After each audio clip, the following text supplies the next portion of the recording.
Discover the best in local business news with a subscription to the IBJ and Inside Indiana Business. For a limited time, try us out for just $1 a week for 8 weeks. Claim this limited time offer now at ibj.com/trial offer. This is the IBJ podcast for the week of Monday, September 22nd, 2025, brought to you by Taft. I'm your host, Mason King. Welcome back to the podcast, everybody. 2 months ago, one of America's most prominent rugby players, both on the professional level and the international level, announced he was retiring at the age of 30. As a news event, this wasn't on the level of an NBA All-Star retiring, but if you were a rugby fan or an alumnus of Indiana University, you probably knew the name Bryce Campbell, who had the distinction of being named the nation's top collegiate rugby player while competing for IU's team. Campbell's new assignment is to significantly raise the profile of Indianapolis in the rugby world and turn the city into a hub for the sport at the amateur, professional, and national levels. Campbell is a partner in Riverside Sports Properties, which recently signed a 20-year lease with Indy Parks and Recreation to manage and operate Kuntz Stadium on West 16th Street. It's in the midst of millions of dollars in improvements to upgrade the field and stadium proper, prior to construction of a training facility, garage, and plaza on the site. In this week's edition of the podcast, Indianapolis-native Campbell recounts his years as a high school and collegiate phenom, as well as his distinguished career as a pro and a member of the U.S. national team. He is using those experiences and connections to advance his goal of making Indianapolis the center of the rugby world, including landing a Major League Rugby franchise and carving out a role for the city in the 2031 and 2033 World Cups. And don't be surprised to see toddlers learning the basics at Kuntz Stadium. Here's our conversation. It's my pleasure to welcome to the podcast Bryce Campbell, General Manager of Riverside Sports Properties. Bryce, thanks for making time to come to the studio. Thanks for having me in, Mason. I appreciate it. Right on. We're going to try to do something difficult in the first half of the interview, which we often have to do with podcast guests. We are going to try to summarize everything that brought you to this moment. In your case, one of the most notable careers in recent United States rugby history in about 20 minutes. Oh, okay. Here you go. Ready? All right, let's do it. I don't know if speed is your thing in rugby, but we're definitely not. If you ask my buddies, it's definitely speed is not my thing. Let's start from the beginning. Where did you grow up?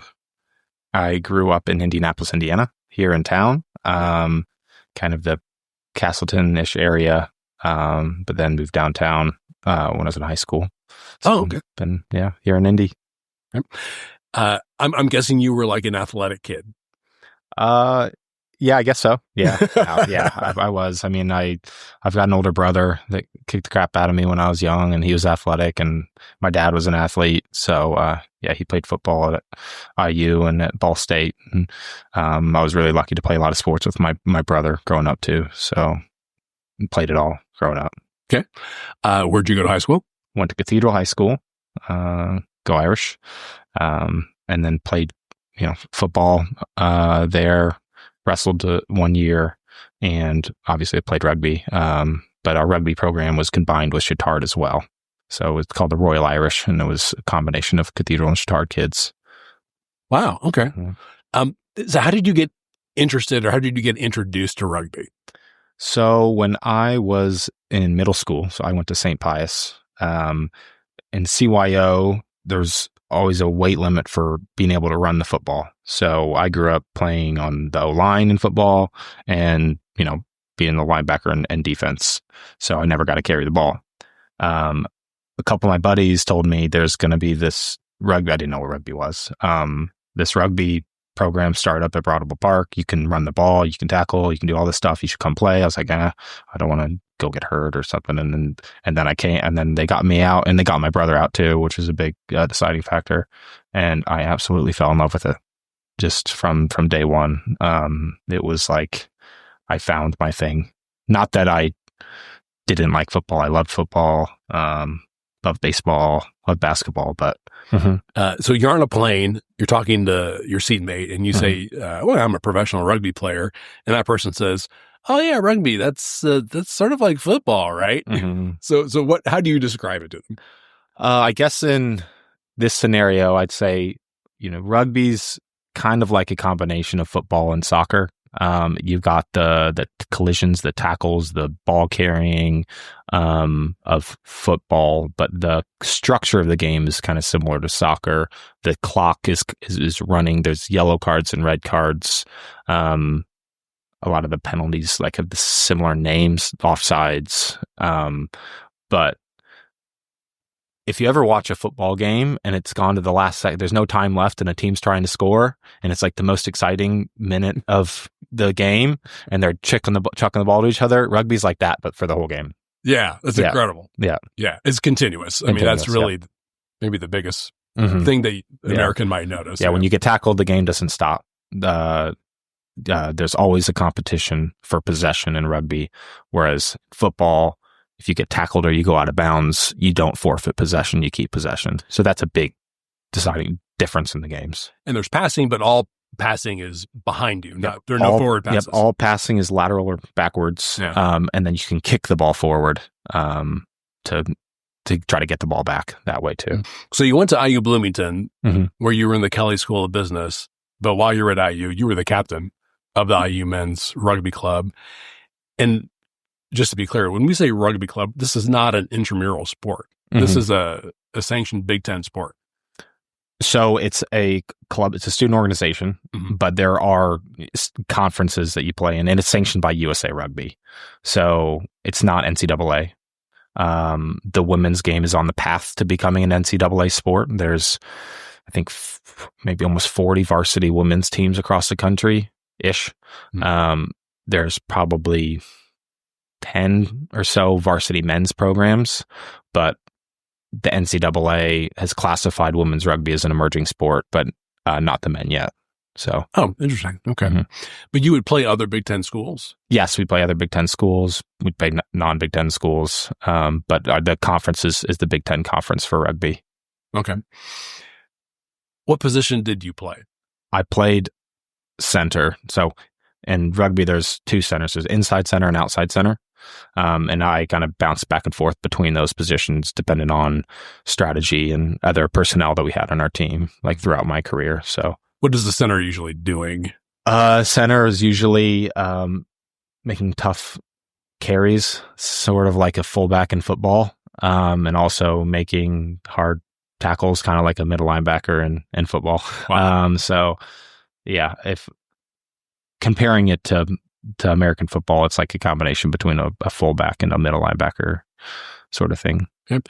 And while you were at IU, and help me with the pronunciation here, you won, is it the Rudy Schultz Award? That's right. Yeah, the Rudy Schultz Award. Which I understand goes to the top collegiate rugby player in the nation. Yeah. So it's like the Heisman for rugby. Yeah. And that's something that USA Rugby awards, or? It's like part of USA Rugby Awards, but it's more run by a collegiate association of all the coaches, and there's a whole panel that kind of votes. Okay. Now, and then you joined USA Rugby in 2016, which was your junior year? So I joined the national team kind of setup. So when I was between my junior and senior year at IU, I got invited to a college All-American tour in Australia. So they got the best student athletes from across the country, put a team together, went to Brisbane, played a few games. What worked out really well was my coach at IU, Sopa Inari, a lot of his family lived in Sydney, Australia, and he hooked me up with his brother and his nephew to play for a club in Sydney during the summer. And I also had an internship through the Kelley School of Business to work in Sydney in the summer. So I went over there, worked in Sydney downtown, took the train down to Southern Districts Rugby Club, trained with them, did that for 10 weeks. And then right at the end of that 10 weeks, met with the college All-Americans in Brisbane. And that kind of kicked off my whole national team career, because I went from that to there was a USA Selects tournament in Uruguay, which is like the USA's second team. So we had a few games there, and I was lucky that I built some good relationships with my teachers to let me go on the road. This was pre-COVID, so studying away from school was not as common. So I was on the road in Uruguay for a few weeks, came back to school, and then got a call from the head coach of the national team saying, would you be able to come in for the Eagles tour to play first against the Maori All Blacks in Chicago, which is essentially like the New Zealand All Blacks second team-ish, and then go to Romania, play Romania, and then play a game against Tonga in Spain. And this was also during my senior year. So my first game in the USA Eagles jersey was in Chicago at what was Toyota Park then, is now SeatGeek Stadium now, against the Maori All Blacks, and then played against Romania next week in Romania, then went to Spain, then came back to school. So you're officially on the national team. Yeah. How old were you? I was 21 or 22. Is that young for being on the national team? Yeah. Right now, there's a couple guys that are young in the squad. Dominic Bisag is a kid at St. Mary's University out in California. I think he's a junior now, but he actually got onto the team last year. It was a sophomore, which is really young to be on the national team. And this is an ongoing commitment.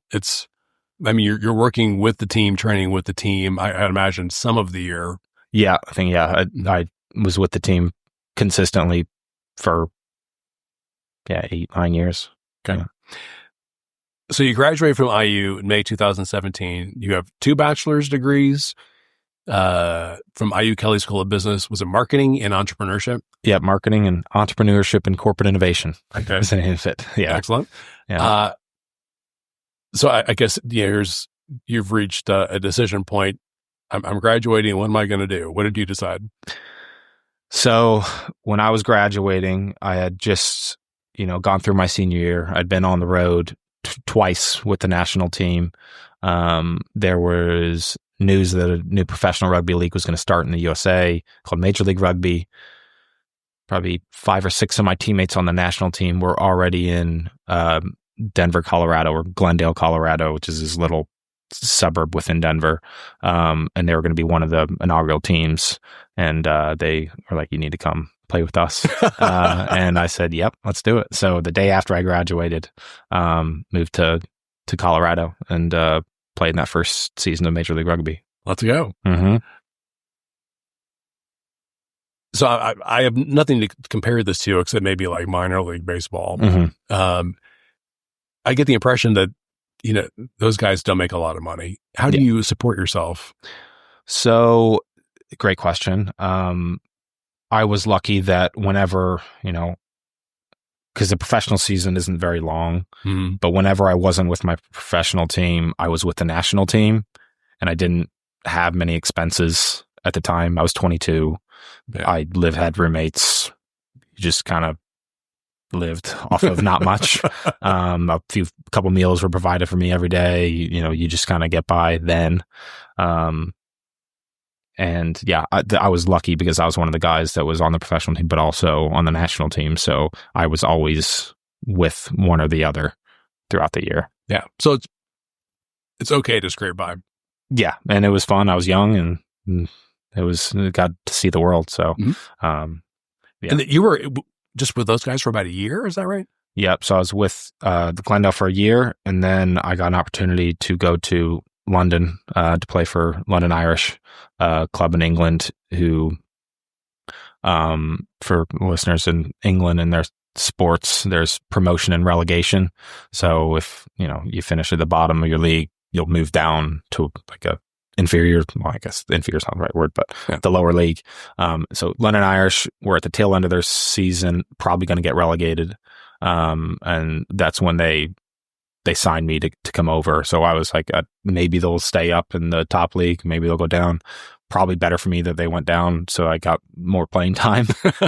So yeah, that next season I moved over to London, brought my girlfriend with me at the time. So Lucy was able to get her master's degree while we were over there.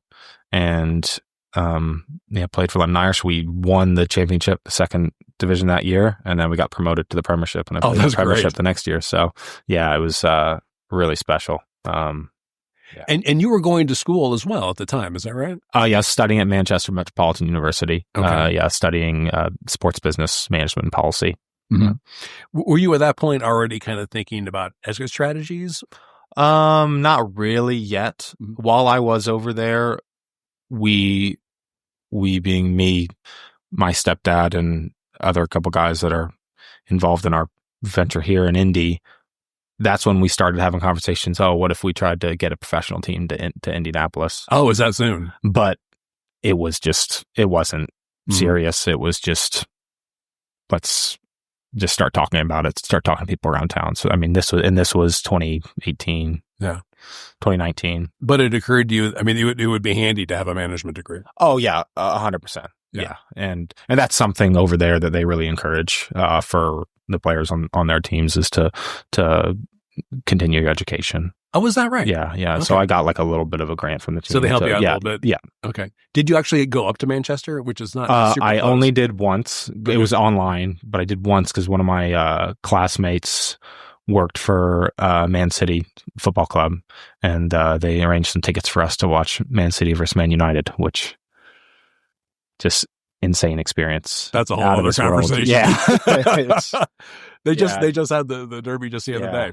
Fans is not the right word. These people live and breathe their team over there, and soccer and football over there. But it's just next level to how passionate they are about their team. How passionate are they about rugby? They're very passionate. It's just not as big. Rugby's big over there, don't get me wrong, but football, soccer is king. Okay. So after a few years, you come back to the U.S., you go to Austin, Texas. Yep. Yeah. Yeah. And I can't even pronounce the name of this team. Okay. So interesting chapter. So London Irish kind of ended, unfortunately, because, well, they couldn't make any offers during this COVID period. So I would have to stick around and see if they were gonna offer me, but my visa was ending. So I was like, okay, I got to go home anyway. And then one of my best friends, Will McGee, who's worked with us on this project in Indy, was in Austin at the time. And he also played with me on the national team for a number of years. He convinced me to go to Austin. They made a decent offer, and I was like, okay, let's go back home. And going from lockdown in London to Austin, Texas could not be more different. Really? I mean, COVID didn't exist down there. So, it was a breath of fresh air. Probably not for the best, but what are you going to do? It was very different and very fun change for us. And you were there for about 3 years. Like 2.5 years, 2 seasons. Okay. It was called the Austin Gilgronis. The owner of the team, his last name was Gilchrist, and he also owned a team in LA called the Giltinis. Essentially, he was trying to make cocktails out of his name and then sell them, but it never came to fruition. But still, even though it's at the time it was like 4 years old league, very startup, very just wild west. Yeah, crazy things going on. Major League Rugby. Major League Rugby. That being, it was people trying to do different stuff.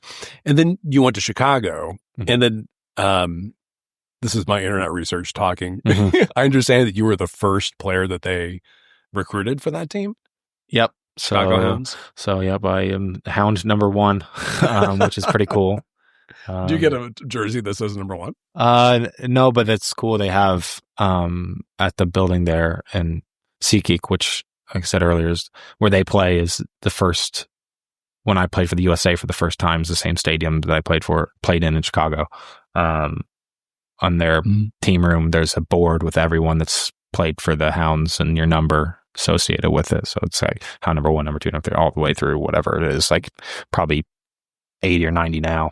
So it sounds like you were doing about as well as you could do in professional rugby here in the U.S.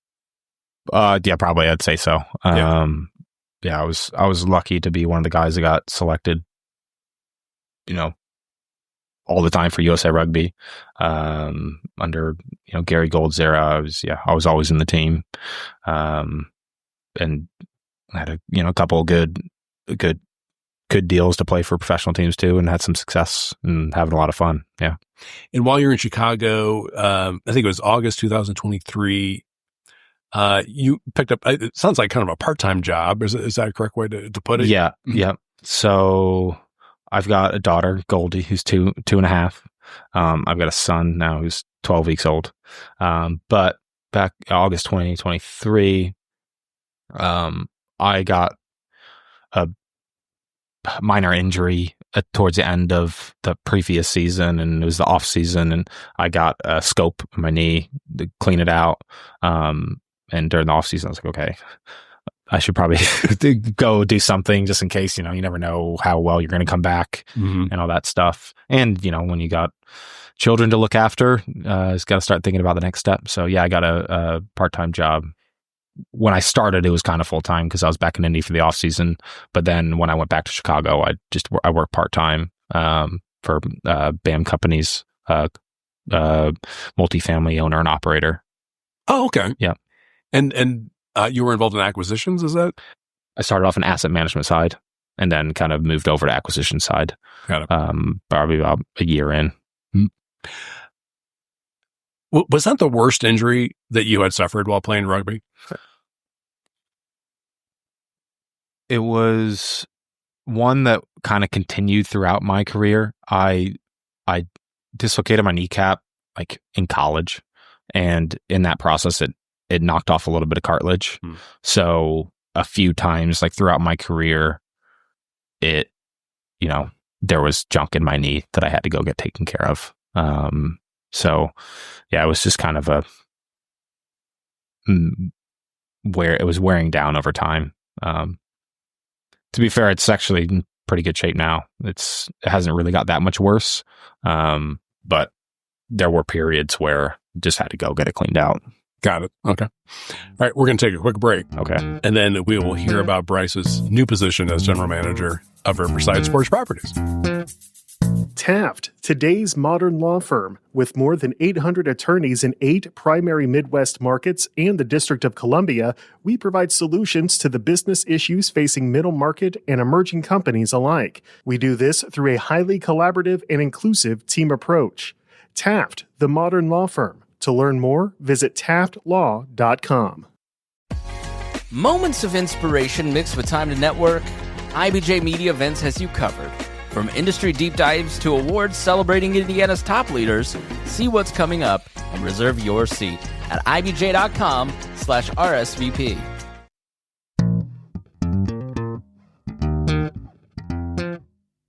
Okay, we're back with this week's edition of the IBJ podcast and my conversation with Bryce Campbell about his calling to make Indianapolis a base of operations for amateur, professional, and national rugby. So your career as a rugby player and as a Chicago resident comes to a stop in July of this year. You're no longer with BAM Management, no longer with the Chicago Hounds, no longer with USA Rugby. It sounds like you made a big decision. What was that? So in the background for, a few years now, our group here in Indy, Riverside Sports Properties, has been trying to get control of Kuntz Stadium, which is at 16th Street in Harding, just in the northwest corner of downtown, with the vision to bring professional rugby to Indianapolis, and also try to bring the national governing body, USA Rugby, to Indianapolis and events, international events, all sorts of stuff. So we officially got control of the facility. It's owned by the city and the Parks Department. And we did a deal with the city and the parks to operate the facility for the next 20 years. Could be 30 years, 2 5-year extensions, with the vision to promote rugby, hopefully bring a professional team here, and also make it nicer for the community to use as well. We've got a commitment to a number of community hours that we have to offer for use, and it's part of what we want to do anyway. And yeah, in May, June time, it's just gotten to a point where we either needed to hire a third party to come manage it or hire some people to come manage it, or I come home and do it myself. So made a lot of sense for me to come home. 2 young kids, wife. We've had our house here for a while. I was excited for the next step. I was playing probably some of the best rugby I've ever played, but I just kind of had an eye on how can I really make a difference in the game. And I think coming home and taking on this project head on is the best thing I can do to grow the game. Mm-hmm. So Riverside Sports Properties, it's a group of partners, and you're one of them. Who are the other guys? My stepfather, Bill Arrett, him, who has a commercial real estate background. Brian Williams, he's a local here. He's an old IU Rugby alumni as well, so he's a bit passionate for the sport. He works in biosciences. He's had a really strong career doing all sorts of stuff. And then his brother, Mark Williams, who's been involved with a lot of stuff, but more marketing side. And then, that's us. And they're all, obviously, they're all fans of rugby. Yeah. I mean, that's the organizing principle. Brian played at IU back in the day. And then my stepdad just became a big fan of the sport, watching me for a number of years. And then Mark just became a fan through his brother. So, okay. So, as you say, there was the lease that Riverside signed with the city, give it for 20 years with 2 5-year extensions. And part of the agreement is that you will make improvements at Kuntz. Tell me about those improvements. What have you done so far? So far, when we took it over, a lot of bathrooms weren't operational. It's just it just needed a bit of love and care. So did a fresh paint job for the place. Got all the locker rooms in order. New flooring, new fixtures. Put some money into the fields. They're in pretty good shape now. Got the concession stand back up and running. Put in new fencing around the front. But now, kind of our next step which is going to go hand in hand with as we are trying to bring a professional team in, and USA Rugby games and all that stuff, is adding more seating, focusing on more fan experience stuff, a fan plaza, just more fan stuff. When we got it, and when we got the property in January, we were focused on, we had already locked in the college championships that we had in May. So we were like, we need to focus on making sure the fields are in decent shape and that the players have a good time. Oh, okay. And that was, so our focus on it was fully on the players. What do they need? They need to make sure they can go take a hot shower, and then the surfaces are nice. And that's all we focused on. And we got that done. We were pretty proud of it. And then now we're looking forward to next year, because we're going to be hosting that tournament again, the college nationals.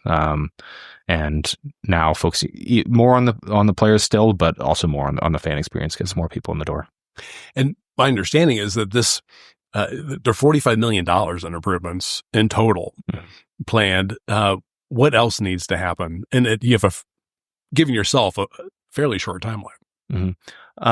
So with the facility, we have our vision is to make it a host site for the 2031 Men's World Cup.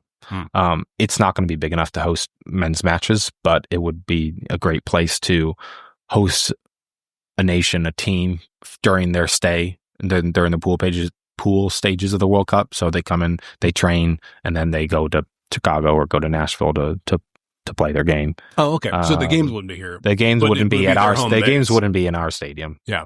If another stadium was built in Indianapolis, because Lucas Oil wouldn't work because it's not big enough. The field's not big enough. But if there was a soccer stadium that was built here, the field's not big enough. Yeah, but it's just, that's amazing. Yeah. So a rugby field is 70 meters wide and 120 meters long. That includes the end zone, so it's 100 meters plus 10 on either end for the end zones. And Lucas Oil is just not in the corners.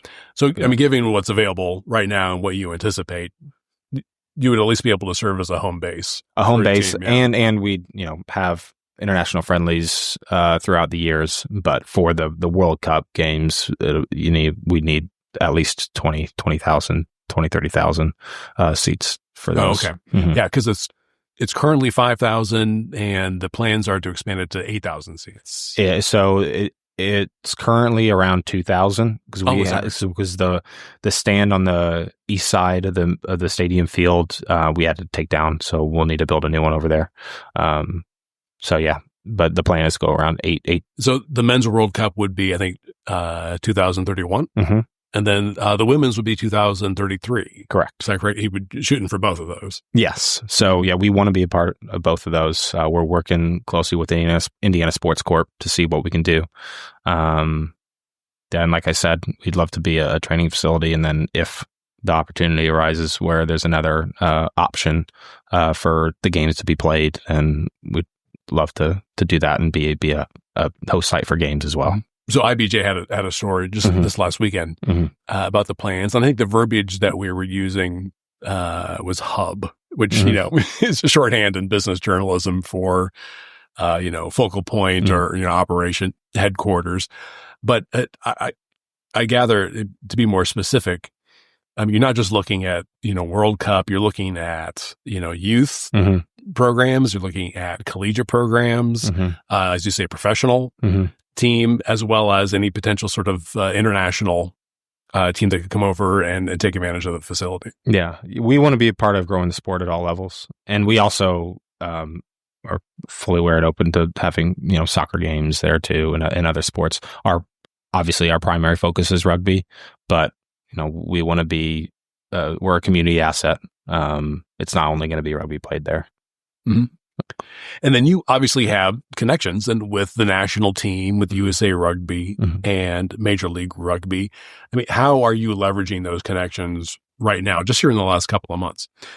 Yeah, with all of those parties, USA Rugby and MLR, are excited about Indianapolis. We're working with them to see what we can do, whether that be in the short term hosting a camp for the national teams, or working towards getting a professional team here, working towards getting international matches here too. We're all working on that together. I'm lucky to know all those people personally. So we're working on it. Okay. How many professional teams are there right now in MLR? So in MLR, there's 7. There's, it's still a startup league. There's been as many as 13, and it's kind of gone up and down since the start. The promising thing is, with the World Cup on the horizon, there's a lot of confidence in the growth of the game around that. So people are excited to get involved into the game now. We've got 5-6 years until the World Cup's here, and the hope is that the game blows up after the World Cup. And if we were really specific about this before, is the United States hosting the World Cup? Yes, which is at multiple sites. Has the United States ever hosted the World Cup before? Nope. No, this will be the first time the U.S. hosts the Rugby World Cup. So this is a great opportunity to take advantage of that. Exactly. Yeah. So as let's call it game plan, what you're trying to do over the next 6 years, what do you see as the big challenges? What do you need to overcome in order to get where you want to go? Some of the big challenges would definitely be continue to get World Rugby on board for Indianapolis, World Rugby and USA Rugby. I think we're in a really strong position now, but it's something that we're going to have to stay on top of. And then also a big piece of us getting World Cup exposure is getting a professional team here, which I think we're also getting close. So you think that would be a big difference maker if you could literally had a demonstration. Exactly. Yeah, exactly. And first and foremost, we need to build our rugby community around here. We have a strong community already. It may not be extremely wide, but it's deep. The people that play rugby or know about rugby here really, really love it. And we just need to continue to grow those numbers and have events. This is completely anecdotal, but just I'm also on the north side of Indianapolis, and I see rugby teams, both youth and adult teams, practicing a lot. At the various parks that we go for my sons, Mm-hmm. for my son's sports stuff. Mm-hmm. And that's not, I just sort of remember seeing that prior to 3 or 4 years ago. And it seems like that there's a really concerted local effort Mm-hmm. To get people interested in the sport. Yeah. I mean, the Impalas are the D1 men's club here. They've got a D1 and a D3 men's team. There's White River, who have a team up in Carmel. West Side has a team out in Avon. And then high school, there's, quite a few around that have really picked up in numbers. Carmel, Fishers, Zionsville, Brownsburg's been around for a really long time. North Central, Royal Irish, where I was, Westfield, people are, really starting to pick up numbers and play and enjoy it. And we just want to be a part of that and give them a home to come and see some great rugby. And we also are going to be putting on some programming of our own, introduction to rugby for toddlers down at the stadium, and also yeah, for toddlers. I mean, it's the same thing as introduction to soccer for little kids. They're not really rugby. It's here's a ball, run around, have some fun. Oh, they can do that. Yeah. It's just introduction to movement and teamwork and all that sort of stuff. Not tackle. Okay. They do that on their own. Yeah, I'm sure they'll figure that out. Yeah. But then also some social, just touch rugby leagues that anyone can come play in, and co-ed, come out, have fun, something to stay fit. What else is on the schedule that you know of right now that we're So in October 25th, we're going to have IU versus Purdue rugby game, which will be great. And then we're working on a Big Rivers Conference rugby final. That'll be November 8th. That Marion competes. So also Marion University, they played a couple games at our facility against University of Kentucky and against IU last weekend. And Marion is one of the few varsity rugby programs in the U.S. So most schools, even where I went, IU was a pretty strong club, are just student-run organizations. Some have alumni groups that are really involved, that have started endowments. We've got a decently strong endowment at IU that helps fund the program, and others are just a bunch of guys and gals that get together and play. Just in the back of my mind, I'm remembering that Mark Cuban has something to do with rugby. Yeah. So Mark Cuban is a IU Rugby alum. Okay. Yep. Mm-hmm. We have our IU Rugby Alumni Hall of Fame induction ceremony coming up in a couple weeks down at IU. And they're having their game in the Memorial Stadium at IU. Which is going to be great, against University of Kentucky. Mm-hmm. And then it'll be the start of the IU Rugby Hall of Fame. And Mark Cuban's one of the first inductees with the first class. Is that right? Yeah. What did he play? Yeah. So if folks don't know who we're talking about, which is very unlikely. Yeah. This is the tech billionaire who also owned the Mavericks for a long time. Yeah. So when we're down in Bloomington and he's there, he's just one of the guys. It's really cool to see. He's very down to earth, especially around his old rugby buddies. He's just one of the guys down there. It's pretty cool. Before I forget, so when we talk about starting an MLR franchise, I mean, how does one do that? I mean, I know the rules are different for football and for basketball and for soccer. Mm-hmm. What does it take to start a franchise? Or I don't even know if you call it a franchise. Yeah, it's a franchise. It's a centrally contracted league. The owners own the league. Each team has 2 board members, but so essentially the purchase price for a franchise tag, I guess, has gone up and down over the years as it would in any other league.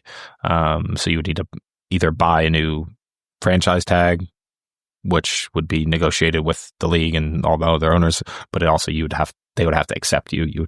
It's not like they would just let anyone come in and buy a team. It's right. You have to join the club.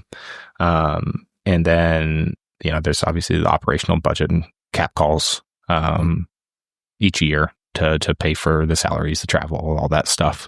Is this a one-man show right now? With me at the stadium, it's me, and I've got a couple of really strong interns that help me out. Okay. We've got, a handful of community users that use it on a weekly basis. Central Indiana Women's Soccer League come in every Tuesday and Wednesday night and use the practice field. we've got Heron Soccer are using our field, which is pretty cool to let them do for their home soccer games, boys and girls. We've got International Soccer League that plays on the weekends, and then we've got our rugby events. So for right now, operating the facilities, really just making sure the fields are in good shape, and the users have what they need for their programming, and then in the background, me and our other ownership group, other partners are working on the longer term vision stuff. So bringing the team in and all the other stuff that goes along with that. Okay. So on the whiteboard in your office, assuming you have a whiteboard at an office, what's the number one thing on there? Gosh, I've got a few things.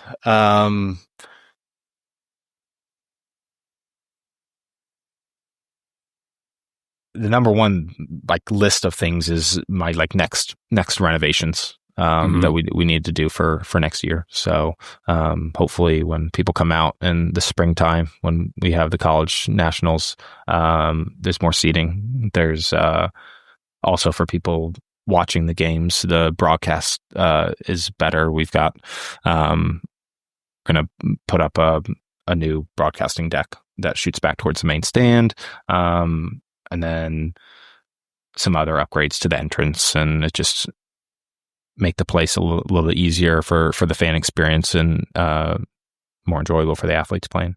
Okay, right on.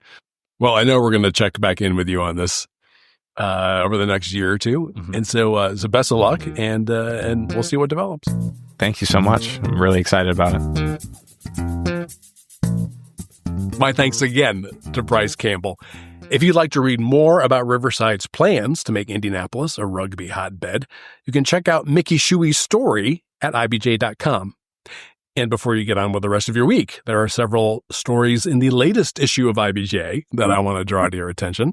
First up, just as Hoosier farmers are firing up their combines for the fall harvest, ag giant Corteva Agrisciences is reportedly mulling a split of its seed and pesticide businesses. Daniel Lee reports that the move could alter the company's presence in Indianapolis, as well as the state's agricultural industry. Also in this week's paper, Mickey Shuey has the latest on the fate of the planned redevelopment of downtown's Gold Building. And Dave Lindquist turns up the volume on the latest concept from the family restaurant firm that launched Clancy's and Grindstone Charlie's. And again, you can find these stories in the latest print edition of IBJ or online at ibj.com. Now, I will say it's quite a bit easier to access all the latest business news and all of IBJ's data on Central Indiana's business community and economy if you're a subscriber. We're running a promotion right now that gives you complete access for $1 per week for 3 months, just to get a sense of how valuable and original our content is. Just go to ibj.com and click on the subscribe button. And thanks again for making time this week for the IBJ podcast. I'm Mason King. Hang in there, everybody. We'll be back again next week.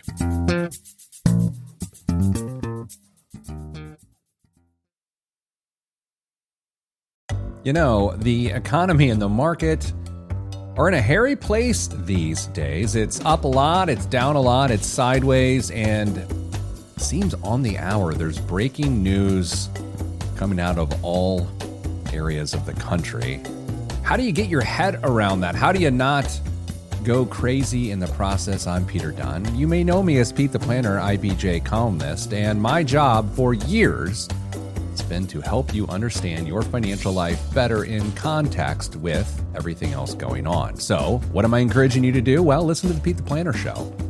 Yeah, it's a podcast. You can get it wherever you get your podcasts, or simply listen at ibjpodcasts.com. Do you want to know what really drives change in Indiana? You won't find it in sound bites. You'll find it in stories. Stories from CEOs, lawyers, coaches, entrepreneurs, and community advocates. That's the IBJ Media Podcast Network. Insightful, local, impactful. Find all of our shows by searching IBJ Media in your podcast app or visit ibjpodcast.com.